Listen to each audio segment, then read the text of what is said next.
Alex Jones is the subject of a lot of lawsuits. One of the biggest is in Connecticut, where he's being sued for civil conspiracy, defamation, and invasion of privacy, based on comments he made about Sandy Hook and the massacre at the school there being a hoax. So how is Alex Jones being sued for something he said about the Sandy Hook shooting? Isn't that covered by free speech? Well, families of children killed at the Sandy Hook massacre are suing Alex Jones under a theory called defamation. Defamation is something that's often alleged but rarely actually litigated. That's because when regular people say nasty things about other regular people, it's difficult to show that those statements actually cause damages. But when you're Alex Jones and your words reach millions and millions of people, your words can cause harm. And that's why defamation is an exception to the First Amendment. You generally have a freedom of government interference with your speech, unless and until you make false statements and those statements harm others.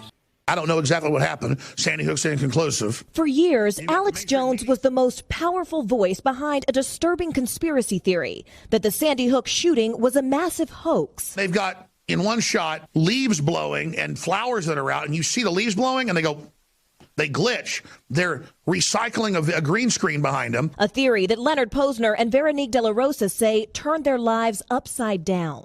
Their 6-year-old son, Noah, was killed during the mass shooting in 2012. Ever since, they say they've been harassed, the abuse so bad they've had to move 7 times. Now, they're suing Jones for defamation. His lawyers are asking the judge to dismiss the case. De La Rosa spoke to CNN about the lawsuit in April. If there's a choice that's made over a relentless period of years to peddle falsehoods and to profit from them, then there has to be a day of reckoning. In the lawsuit, De La Rosa and Posner say Jones's comments have caused them a severe degree of mental stress and anguish, which have disrupted their daily routine and caused a high degree of psychological pain. Jones discussed his controversial views with Megyn Kelly last year. What do you do when they've got the kids going in circles in and out of the building with their hands up? I've watched the footage, and it looks like a drill. Jones says he now believes Sandy Hook did happen, but argues his comments are protected by the First Amendment. We all have a responsibility when we're on the air, and I actually think about what I'm saying. And when I make a mistake, I make every effort to correct it. Mr. Jones, you may not say to this jury that you complied with discovery. That is not true. You may not say it again. You may not tell this jury that you are bankrupt. That is also not true. You may have filed for bankruptcy. I don't know that, but I've heard that. That doesn't make a person or a company bankrupt.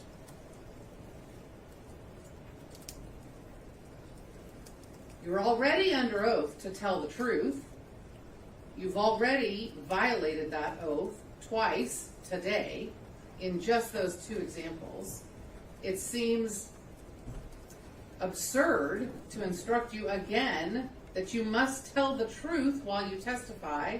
Yet here I am. You must tell the truth while you testify. This is not your show. You need to slow down and not take what you see as opportunities to further the message you're wanting to further. And instead, only answer the specific and exact question you have been asked. No asides. The comments about discovery, the comments about the larynx or whatever it was, the comments about bankruptcy, none of those were responsive to questions. They were just you abusing my tolerance and making asides to the jury improperly and in at least 2 cases, untruthfully. Do you understand what I have said? Yes or no? Do you understand what I have said? Yes, I believe what I said was true. Yes, you believe everything you say is true, but it isn't. Your beliefs do not make something true. That is That is what we're doing here. Just because you claim to think something is true does not make it true. It does not protect you. It is not allowed. You are under oath. That means things must actually be true when you say them. Don't talk. You understand what I have said. I do understand. You understand the instructions I have given you for your testimony in court. Yes. I don't think that you understand the repercussions of going on air with a huge audience and lying. Shaking his head as Lewis spoke to him directly. Jesse was real. I am a real mom. I know you know that. That's the problem. I know you know that. And you keep saying it. You keep saying it. Why?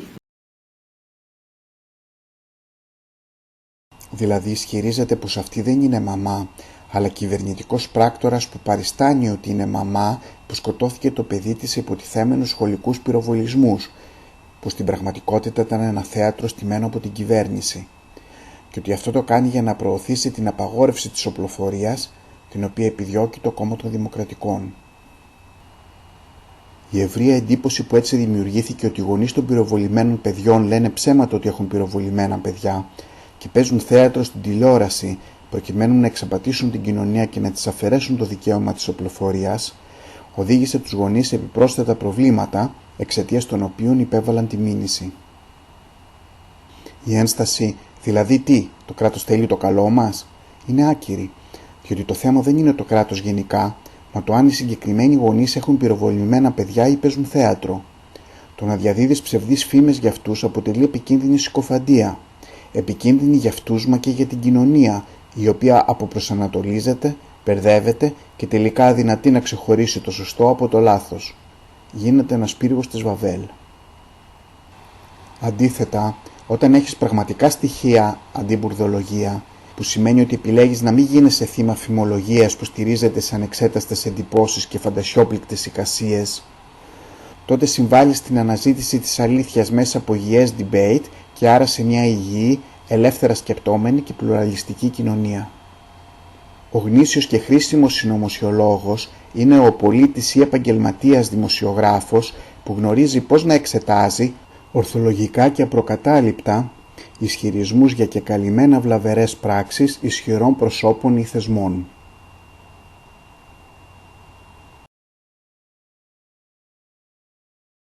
The judge appearing to grow frustrated with Jones's attitude during the hearing. I remember him currently. Stop. Remember day one where I said it's an unfair world and you don't get to interrupt the judge? Do you remember that? Yeah. Well, journalism and ethics and the spread of misinformation online. That's the focus in the courtroom today at Alex Jones's defamation trial. The InfoWars host is being sued for defamation by the family of a Sandy Hook child who was killed over claims he made on air that the 2012 shooting was fake. KXAN's Avery Travis has more from the first expert witness that took the stand today. A researcher who studies how information and misinformation spreads online took the stand and testified about how in her field it's almost impossible not to know who Alex Jones or InfoWars are. But we just heard from the defense who questioned her intentions in coming here and asked whether she was brought here to talk negatively about Alex Jones. Most of the day on the stand, though, we were actually hearing from a longtime journalist and editor at the Austin American-Statesman, that's Fred Zipp. He was called to testify as an expert witness on journalism ethics. Jones' defense team hammered in on the difference between a journalist and a talk show host or pundit when it comes to sharing facts versus opinions and to vetting sources. Zipp says in the InfoWars segments he reviewed, he didn't see any way for the audience to tell the difference.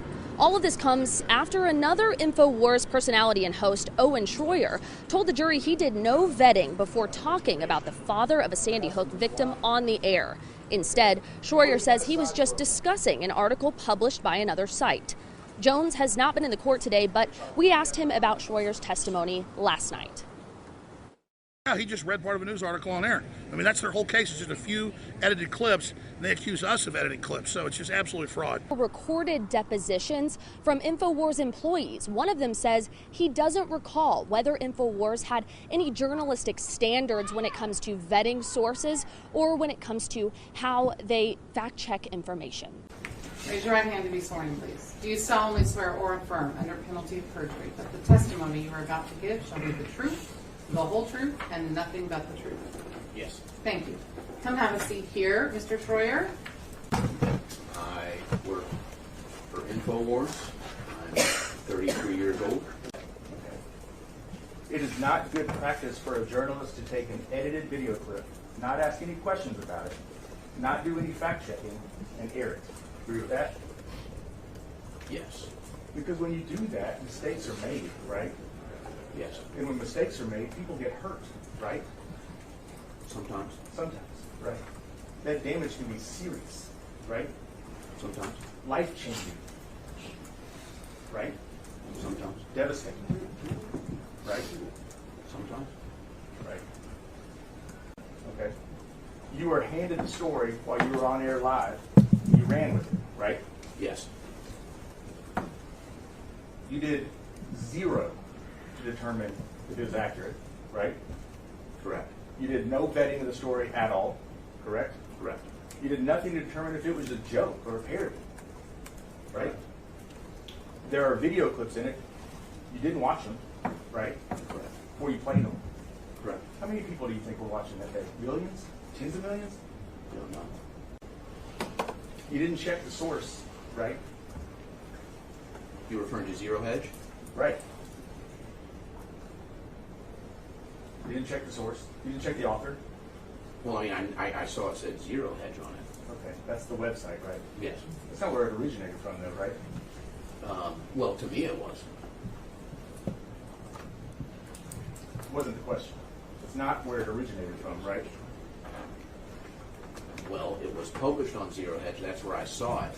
But obviously, I understand the author was, I believe, something called 0 Point Now. Right. You think it's his real name? I doubt it. Right. So somebody called 0 Point Now writes something on a website called iBankCoin, which is then picked up by Zero Hedge. You do absolutely nothing to determine if any words in this have any accuracy at all, and you play it on air and make comments about it, right? Yes.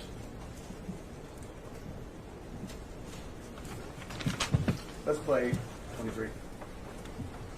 PDX 23. 10 evidence wrong.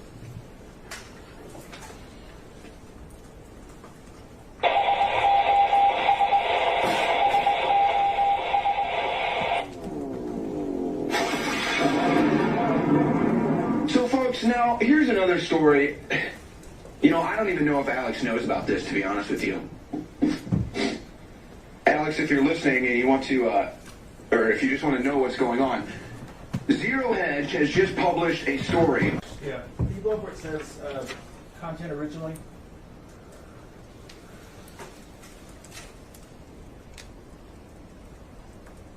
Content originally published at iBankCoin.com. You see that? Which page is this one? It's also on your screen. Yeah, it's your screen. Oh, okay. I'm sorry. It may be easier that way. I see that, yes. Okay. That is not a reliable source. You and I can agree on that, right? Yes. Okay. The author we've talked about before, and Willie said it's up on the top. By 0 Point Now. You have no idea who that is, right? No. You have no idea if they're a reliable source or not, right? No. You've never heard of that person before. Or I believe so, no. Pseudonym or whatever it may be, right? You definitely never run a story by 0 Point Now before, correct? I don't believe so. This was republished, as you said, by a website called Zero Hedge, right? Yes. Also, not a reliable source, correct? Sometimes it is. Sometimes it isn't, right? Perhaps. So let me ask you this: if you get something from a source and you look and say, you know, this source sometimes is reliable, sometimes they're way out there and unreliable. Isn't it incumbent on you to check it and do some sort of vetting before you put it on air? Yes, I could have done a better job. You could have done a job, right? You did nothing. You could have done something, right? Well, I was live on air at the time, so it was given to me and I covered it. Is it an excuse to say I didn't have time? Is that an excuse to defamation, to defaming Mr. Heslin? Is that an excuse to you? I just didn't have time? Can you repeat or rephrase the question? Is it an excuse to say I didn't have time? Is that a proper excuse to go defame somebody? No. Is it a proper excuse to devastate them? I just didn't have time. I don't agree that that's what happened. Which part? That he was devastated? That even if I had the time, then I wouldn't have run the story. So it would never run. It comes to me, I'm on air. Time is of the essence, is what you're saying. Got to get that news story going now, right? Got to get to the end to sell the metal ions, right? Whether I covered this story or not, that commercial was going to run. Well, the difference is whether you covered it or not is if we're sitting here today. That's the difference, right? Can you repeat the question? The difference is it doesn't destroy these people if you don't run the story, right? I don't know.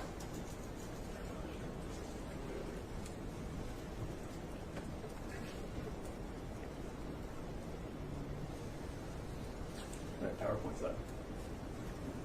I think we can agree on some points that we agree on. Before you ran the story, you had never heard of Mr. Heslin. Correct? Yes. It's not going to work. That's not. Never heard of Mr. Heslin? Correct? Correct. You did nothing to fact check the accuracy of this report or story, correct? Correct. You didn't watch the video clips, right? Not prior to the segment. Did InfoWars cut those clips? I do not know. So editors, InfoWars, as far as you know, could have been the one who cut those clips. Because you know they were cut, right? It's my understanding that they were cut by whoever published the story. You know they were cut, right? Well, yeah, the video clips. Yeah. You know the interview, we're going to get to it, with Dr. Carver, the medical examiner, that's 15 and a half minutes long, right? I don't know that. You know it's a lot longer than what was showed on that story, right? Yes. Okay. You know the family, the McDonald family, that lost their daughter Grace. You understand that? Okay. You believe that? Do I believe what? That they lost their daughter Grace. Yes. Okay. You know that was a long interview with Anderson Cooper, right? Again, I was not familiar with the interview prior. Do you, sitting on this seat right now, know that interview with Anderson Cooper was significantly longer than what was played? I will take your word for it. Do you know that her answer, Ms. McDonald's answer, is actually cut off in mid-answer? There's a lot more to that answer that explains what she's saying. No. Did you know that what she's saying is she didn't want to open the casket at the funeral home to bring all the toys that she brought for Grace to put them in there because she wanted to remember the way she looked when she went to school that day? You know that? No, I'm not aware. Because you didn't do anything to find out, right? Yes. You may not have even actually read the article before you put it up, right? Started just kind of reading as you're going. I don't recall for sure, but yeah, could be the case. You'd never heard of I Bank Point, right? Yes. And you'd never heard of the author 0 Point Now, correct? Yes. Despite that, you had no problem putting that on the air, right? Yes. You still don't care, do you? I do care. You don't care if these folks were hurt by what you did, do you? As an expert, how would you have fact-checked and source-checked the Zero Hedge article Owen Schroyer presented on his show? I would have found the video of the medical examiner, which was available, and of the family, also available on the CNN website, and made sure that the way they were used in the Zero Hedge article was consistent with the source material. Good afternoon, Mr. Jacobson. Can you introduce yourself for our record? I am Robert Jacobson. Did you used to work at InfoWars? Yes, sir. Okay. When were you hired by InfoWars? I was hired in 2004 by Alex Jones. When did your employment end? My employment ended in May 1st of 2017. Am I right that that's over a decade that you were at InfoWars? I was there for around 13 years. Approximately. A few months back, do you remember calling me about this case? Yes, sir. Why'd you do that? I was concerned. I wanted to make sure. I felt I was part of something just being in that building when all this was going down. I felt terrible what happened. Even though I myself know I wasn't directly involved in, putting this out there directly, just being in the building, I feel complicit. I feel I have to right a wrong that I was involved in, and even though I was part of that wrong, I want to at least stack a couple of correct decisions up with some of the mistakes that I've made in the past. When you say that you weren't directly involved in putting this out there, what is this? This would be Sandy Hook. Anything that InfoWars put out concerning Sandy Hook, I had absolutely no involvement in. During your employment, were you exposed to InfoWars coverage of Sandy Hook? During my employment, I had other assignments to do, and I wouldn't much pay attention to the show. However, when I did, and I heard about Sandy Hook, it actually bothered me. Tell me what you mean by that. What did you hear that bothered you?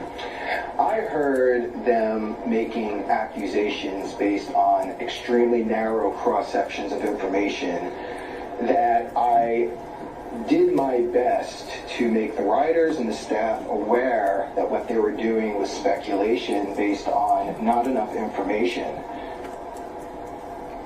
It bothered me. That bothered me that I felt that they had no concept of journalist ethics. Did you tell anyone at InfoWars your feelings about the Sandy Hook coverage? I attempted to make it as clear as possible to the writers that there is something called journalist ethics and how what they were doing was in a direct violation of that.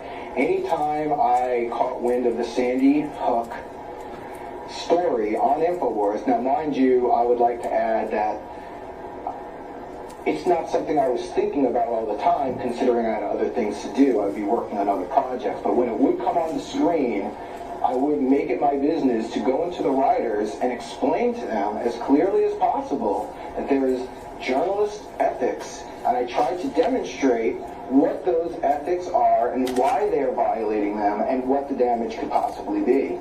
In fact, I remembered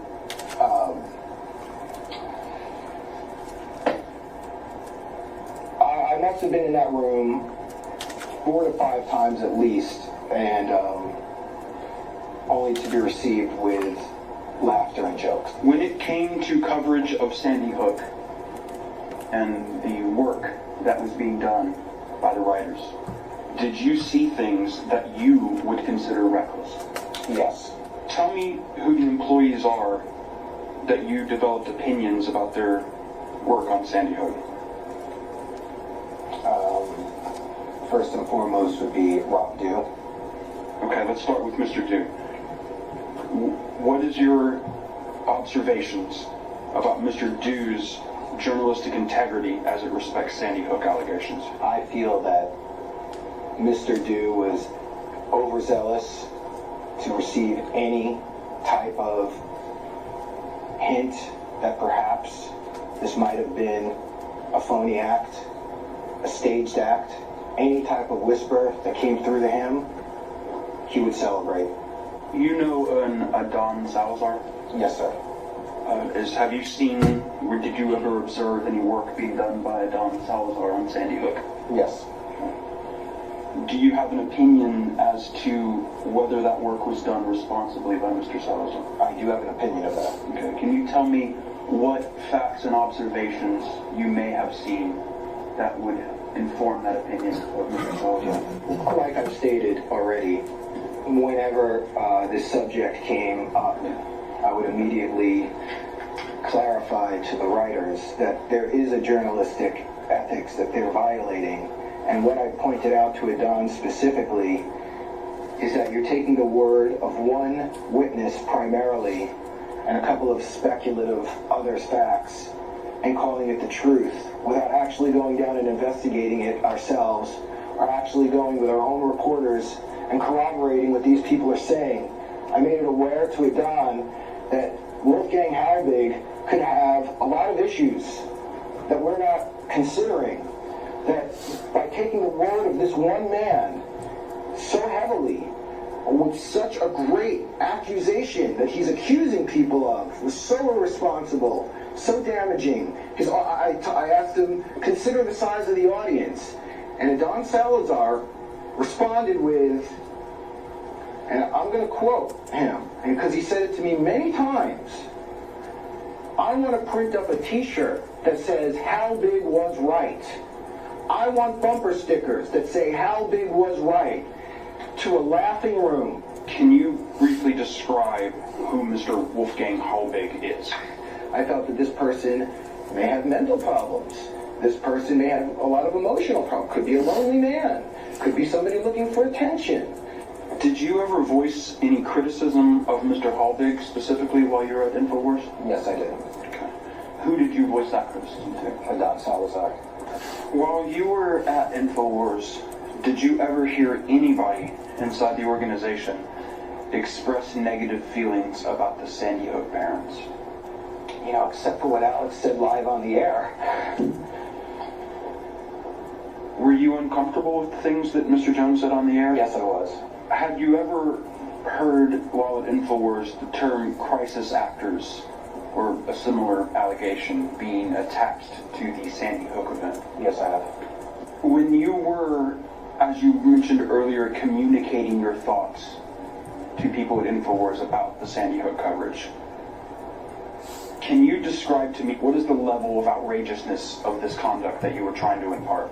Because, I mean, it's one thing to make a mistake. It's another thing to have somebody come in, and I'm not aware if I was the one and only person or not, but I know I was doing it. To come in and say, hey, this is wrong, you're making a mistake. It's one thing, you know, to actually have a mistake, and something else to have it pointed out to you, not just once, but over and over and over again. And to not only hear the damage that you're doing to people outside of your zone, but to actually laugh about it. Do you today have any sense of guilt about the coverage about Sandy Hook that came out of InfoWars?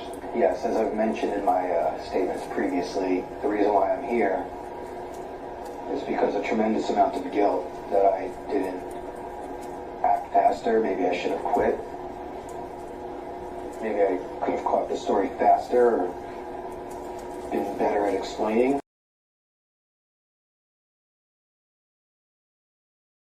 DNC staffer Seth Rich has been the subject of twisted conspiracy theories. At one point last year, Fox News posted and promoted a story connecting Rich's unsolved murder in D.C. to WikiLeaks and the election. The story was featured prominently on Sean Hannity's program, and it was later retracted and pulled off the Fox News website. Now, his parents are suing Fox. I want the people who started the lies, who are responsible for the lies, held accountable. This has got to stop. We lost his body the first time, and the second time we lost his soul. They took more from us with the lies.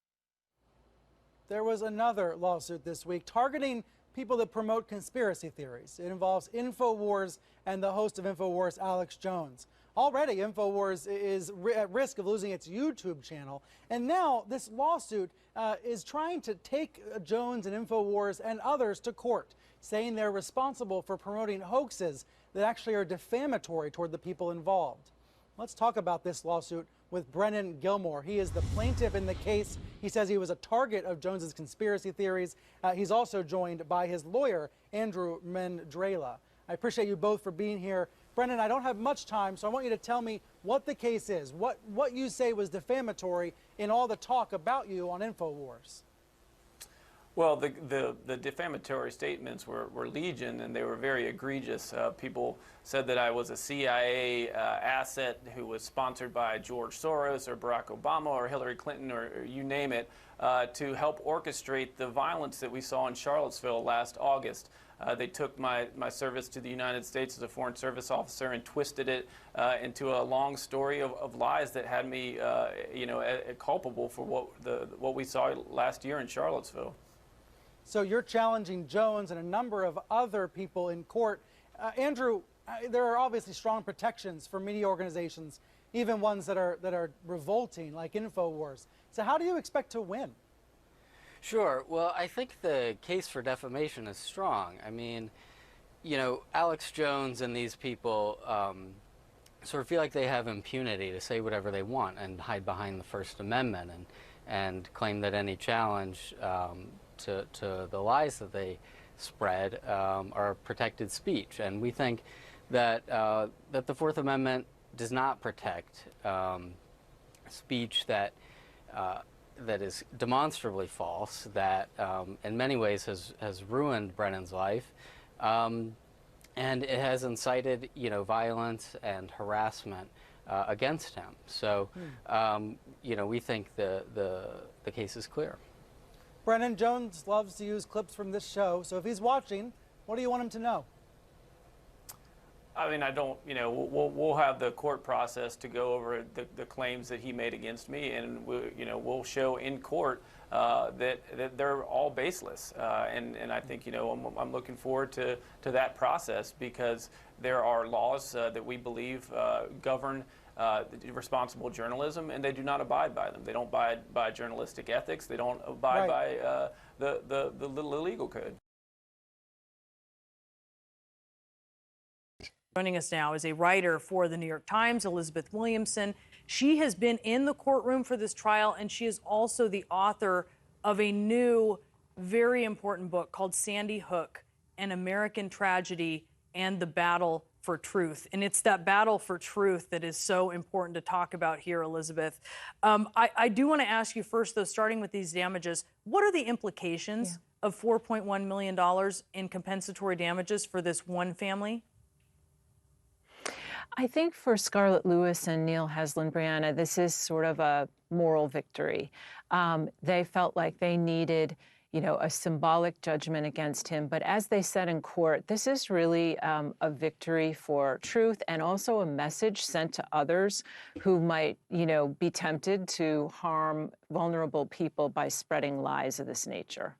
So is this really going to stop Alex Jones? As you've watched him even doing his show throughout the trial, what do you think? No, I mean, for someone like Alex Jones, as we know, there's really no bottom. He was on his show claiming victory, saying that this family loves him now and that their lawyers are using them as pawns. If anyone has used these families as pawns, it's been Alex Jones, who for 10 years has fomented this lie that the shooting was a pretext for gun control planned by the government and that these families were complicit in the plot. He has been responsible for a lot of damage here. And, he's more symbolic. He's really emblematic of the sort of spread of disinformation and false narratives over the past decade since Sandy Hook. He has been part of every one of the most pernicious myths that have caused confrontation and violence in this country, from Pizzagate to Charlottesville to coronavirus myths and the Stop the Steal lie that started the 2021 January 6th insurrection at the Capitol. That is why your book is so essential. I think if people are looking at your book, it's not just about Sandy Hook. It's about the origin story of all of these conspiracy theories that are just polluting the discussion and really just polluting the nation.